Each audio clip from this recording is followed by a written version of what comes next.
Hello, everybody, and welcome to Potsdam, Germany, where we're running the 62nd International Making Cities Livable Conference.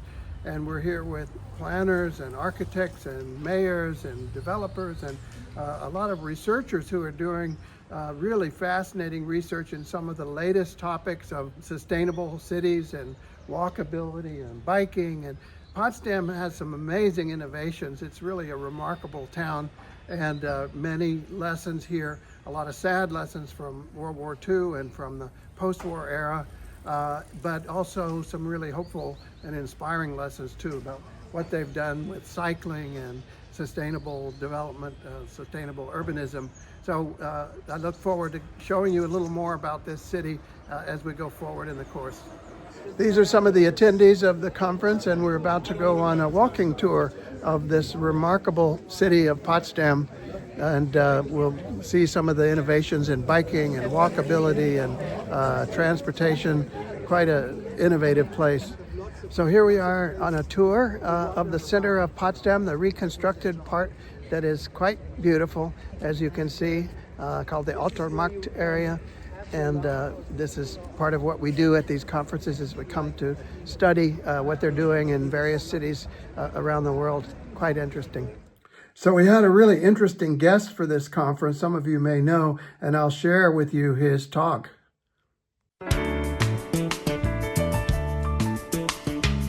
So I'm here with Rick Steves, who I think needs no introduction, certainly for our American members of our audience. But Rick is an author, a filmmaker, a tour company owner, and host of a very popular and long-running public broadcasting program in the U.S.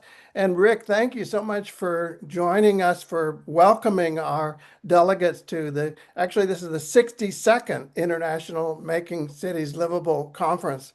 And Wow.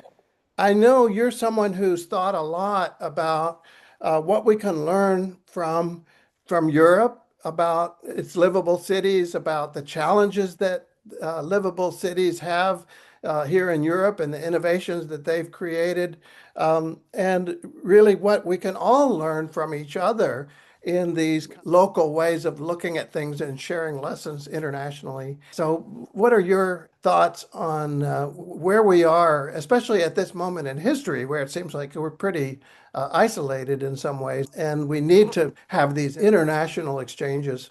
Well, yeah, that's certainly part of making cities livable is why would we pull back from the other 96% of humanity? We can learn from the rest of the world, and the rest of the world can learn from us. I'm all about sharing notes. I love this idea that you can learn about your home by leaving it and looking at it from a distance. Yeah. And I also love the idea that, you know, different countries find different truths to be self-evident and God-given. Americans have this notion that we know how to do it. I kind of go, wow, why can't we do that when I'm in another country? And I just love that. So it makes so much sense to get out and learn from each other. Yeah. You know, every chance I get, I'm in a little town half an hour north of Seattle here. We've got, you know, a ferry dock in the main street, and on 4th and Main, there's a fountain with some nice trees, and it's just a very charming town, Yeah. but it's full of traffic. Yeah. And there's the little fountain at 4th and Main, and cars driving around it, and then people crowded onto the sidewalk. And I do my civil disobedience. I jaywalk out to the fountain. I sit on the fountain because it's got a little suit. It's like designed for people to sit on it, but nobody can go there without jaywalking. And I wave at the traffic, and I go, "Wouldn't it be nice if you could hear me and the birds and the water and the wind in the bushes, and not have all these cars here?"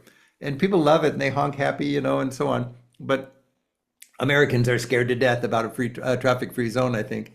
And I remind them, my understanding is, you know, when Munich did its great pedestrian boulevard, and when Copenhagen did Strøget, you know, these were very radical, innovative ideas back in That's the right. 60s. No, they did. People didn't want those there either. They didn't want it. None of the merchants wanted it. How are people going to drive here? Exactly. Today, I know for a fact, today in Copenhagen, the people on the parallel streets to Strøget they're advocating for their streets to go traffic free also, Right, that's right. because business booms when you're part of a pedestrian boulevard. And Americans just cannot imagine that. They're so creative at coming up with excuses for not making a traffic free I zone. think there's one level of it is the actual innovation, and the other level of it is how do you get people to see that it's possible, and like they've That done. takes heavy-handed government employing that, and then not just on Saturdays in the summer, but all year long for Right. 5 years, and then we'll reassess Yep. it. You're right.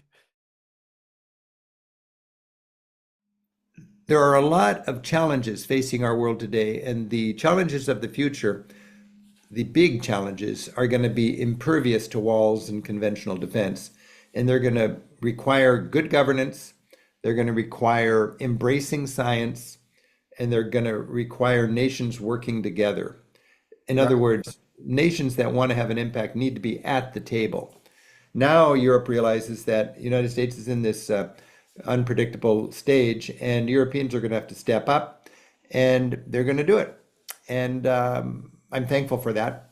And I'm sad that our nation right now is not as enthusiastic about working with other nations instead of dictating to other nations. Well, it is inspiring to us to see Europeans stepping up and taking Yep. many of the challenges that we've been dealing with. Maybe we'll come back to the table, but at least Europeans are stepping up and Well, all the green stuff, all the sustainability, all the ideas of how cities can be people friendly and invigorated by right, a balance of business right, and right. residence and investment. That Europe is great at that. I think. I'm not a professional at that, Oh, but I completely agree. I mean, this is why we're so fascinated by what they're doing for affordable housing and, dealing with yeah. homelessness and walking and biking and all of those other things. They're so innovative in many ways, and there's so much we can learn, not just the United States, but other parts of the world. Michael, it's funny you say that because one of my dreams is to create a European issues tour. I'm a tour organizer. I would love to have one tour to be an issues tour where we'd spend, 3 nights and 2 days in Copenhagen, in Hamburg, in Amsterdam, and in Brussels, and just to learn about how Europe is dealing with the same challenges we are and how we could learn and be inspired by that. There's a lot of people that would love to spend 10 or 12 days just seeing how the Scandinavians are doing it in Copenhagen and how the Germans are doing it in Hamburg and Absolutely. how the EU is doing it in Brussels and how Amsterdam is dealing with challenges in society in a pragmatic harm reduction kind of way instead of a legislating morality kind of way. There is so much here, and you've been advocating for so many years that when we get out of our own national perspective and we cross borders and we see other places and how other countries do things, there's so much to learn, so much to share, and to be able to raise our game. And that's So, very much what our conference series is all about too. So we're so delighted that you've joined us to welcome everyone to the 62nd International Making Cities Livable. wow. I'm so glad you're getting together. Every country has things it can be proud of and inspire others to do, and every society has lessons it can learn from their neighbors. So that's a celebration. And I just love cities. That's why I love to travel, is I marvel at how cities work, but they don't work without good people, caring people, smart people getting to work together and raising that bar high. So best wishes on your gathering and happy travels.